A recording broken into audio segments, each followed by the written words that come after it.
ladies and gentlemen, now we will start with our first live interview here on stage, and I'm very happy that we invited Veronique Stephan from the Swiss Federal Railways, the SBB. Please join me on stage, Veronique.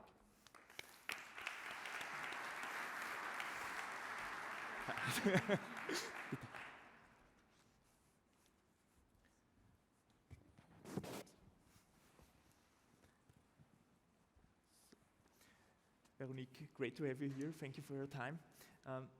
You joined SBB in 2021 as head of passenger markets. But first, can you tell us a bit about your background? I think you come from tourism industry, am I right? More or less, but not exactly, doesn't matter. Hello. So welcome, very happy to be here as third woman in a row. This is really something I'm not used to, so thank you as well.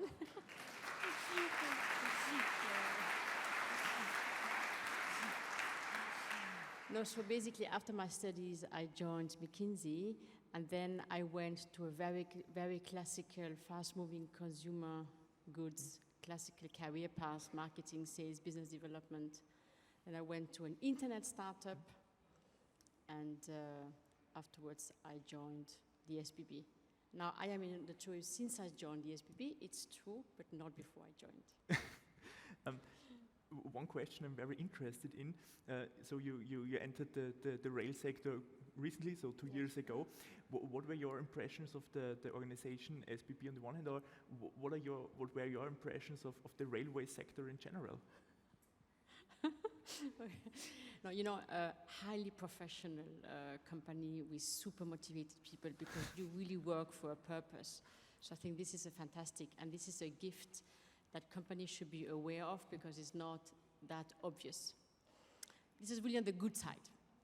Maybe a little bit the less good side, I think, you know, it's a sector which is a little bit reluctant to change, you know, because things have been working and you didn't have so many disruptive changes. So at least I speak for SBB, but I think I see the same in some of the other companies. I think we could become more agile, sometimes already willing to take some risk.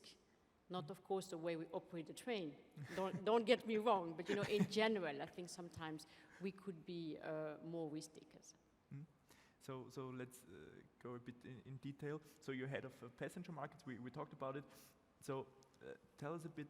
How is SBB working to implement new services, new offers to attract customers to SBB, or let's say to public transport?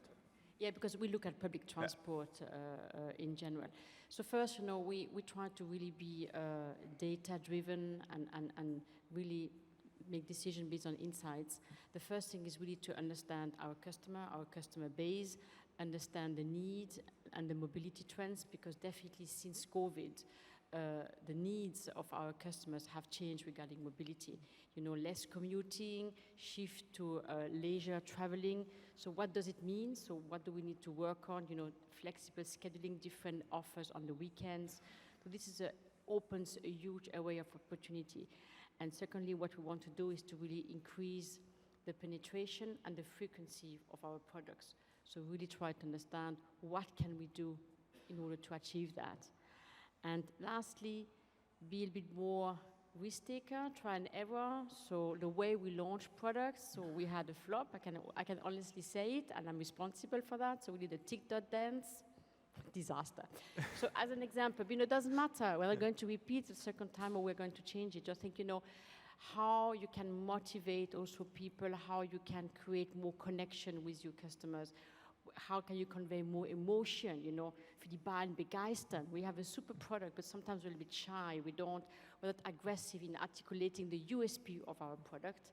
And I think, at least in Switzerland, we should be more proud, a bit more pushy and active in this sense, with more emotions. Thank you for the insights. If we're talking about passenger growth and attracting people to public transport, we also have to talk about capacities. There's always a challenge in it, we all know it. What is the situation in Switzerland and how you deal with it? Yeah, definitely capacity is a challenge, and luckily will remain a challenge because we also expect a lot of growth, like Sabine was saying before. We also have very good results, and we expect these to continue. But other one, you know, I think the capacity management, we should not see this as a problem. I think it's a core competency of a railnet operator to be able to do best in class in capacity management. I think you have to twist a little bit the way we look at it. In our case in Switzerland, yes, our train, we cannot make them longer because, you know, they don't have space in the platform anymore. The current infrastructure is maxed out. We are one of the densest railway network in Europe, in the world, I guess. Yeah, Japan is an exception. So basically, it will be challenging. So how we have to do that is to increase the frequency of our train, which, you know, we think that through some technology, we can have that. And especially we have the rollout of the ETCMS, and we need to make this rollout to help us maximize the capacity. And then, you know, our partner, like Deutsche Bahn, is working on the digital node, you say in English, in Stuttgart. So we are very eager to understand and see if we can copy fast, if the success that we'll have. Mm-hmm. So I think the technology will help us to take more out of the current capacity. Very interesting. We will continue with the role of technology a bit later. Now let's go international. Let's talk about cross-border movements. And can you tell us what role does cross-border movements have in the rail network of SBB, or what are the opportunities you see in this?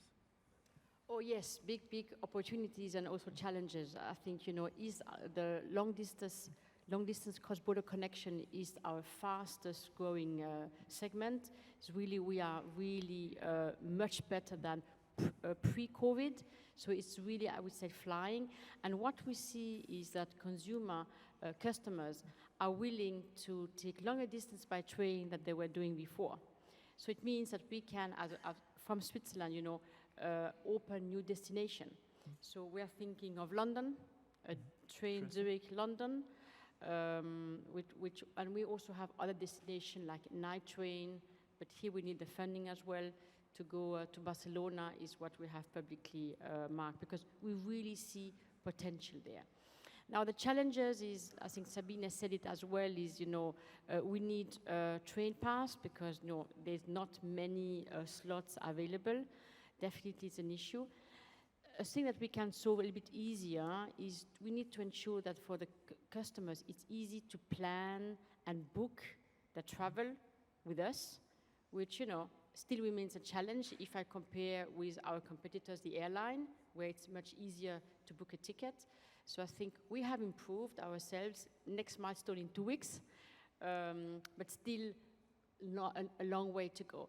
And here we also need to collectively work together to unify the standards within European train operator, facilitate the exchange of data, just to make sure that for the customer it becomes easy to book a train ticket and not a nightmare. Very exciting. Let's continue with the topic digitalization. So what do you think is the role of digitalization improving for customers the experience in planning, booking a trip, and also stay updated to the trip? Oh, it's key, you know, especially COVID helped us there, because the way people did the retail shopping, the online channel has increased in general for the retail. So we are benefiting from this clearly. So now we see that, you know, the share of the digital sales channel has massively increased post-COVID, and now we have almost 80% of all purchases are done online, and 95% are in self-service mode. So if we want to accelerate this, and yes, last night I was with Sweden colleagues, and now here's my dream. Sweden is my total aspiration. I will not disclose why. You have to ask me in the break if you want to know why. But basically, in order to have more online ticket purchase, you need to improve the customer experience. You need to make it easy. You need to make it very relevant. And, you know, our SBB mobile app is for us a key tool. We have 4.4 million users for a country of 8.8 million, including the babies who cannot read. Mm-hmm. So, you know, we have a huge penetration of the app, and we have 190 million online schedule Fahrplanabfragen. So what is Fahrplanabfragen? I'm sure you know. I'm not sure I know. You know, how timetable check. Yeah, check. Yes, so 190 million. So, you know, this has to be super efficient, has to be super cool. You need to enhance this. You have to make sure you include some multimodality. So digitalization is absolutely key, absolutely key. Veronique, thank you very much for your insights. Thank you.